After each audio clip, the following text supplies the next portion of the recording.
তো আজকেই সাংবাদিকদের মুখোমুখি হয়ে মাননীয় মন্ত্রী শ্রীমতী অগ্নিমিত্রা পাল মহাশয়া তিনি কিন্তু জানিয়ে দিলেন যে অনলাইনের মাধ্যমে করা যাবে অন্নপূর্ণা যোজনার ফর্ম ফিল আপ। অন্নপূর্ণার ভান্ডারে অনলাইন কমপ্লিটলি এখনই ব্যবস্থা করতে এবং ইমিডিয়েটলি অনলাইনেই যাতে সমস্ত মানুষ এতটা ইজি করা হবে এই অ্যাপ্লাই করার পোর্টালটাতে যে কেউ মানে পোর্টালে গিয়ে অ্যাপ্লাই করতে পারে।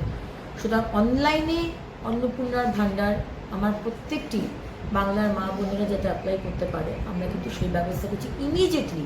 কারণ কি মাননীয় মুখ্যমন্ত্রী বলে দিয়েছেন যে 1 জুন 3,000 টাকার অন্নপূর্ণার ভান্ডার এবং সরকারি বাসে মা বোনেদের কোনো ভাড়া দিতে হবে না। যারা নতুন আবেদন করবেন, হ্যাঁ শুধুমাত্র তারাই কিন্তু এই অনলাইনে আবেদনটি করবেন এবং যারা ইতিমধ্যে লক্ষ্মীর ভাণ্ডার পাচ্ছিলেন তারা সেভাবেই কিন্তু সেই অ্যাকাউন্টেই পাবেন, তবে ডিবিটি লিঙ্ক থাকতে হবে এমনটাও কিন্তু তিনি জানিয়েছেন। এছাড়াও যারা আগে আবেদন করেছিলেন তাদের কিন্তু আবেদনপত্র যাচাই করা হবে, তবে অনলাইনে আবেদন কবে থেকে করা যাবে তারিখটা বলেননি, তবে তিনি এটা আশ্বাস তো দিয়েছেন যে 1 জুন থেকে সবাই টাকা পাবেন।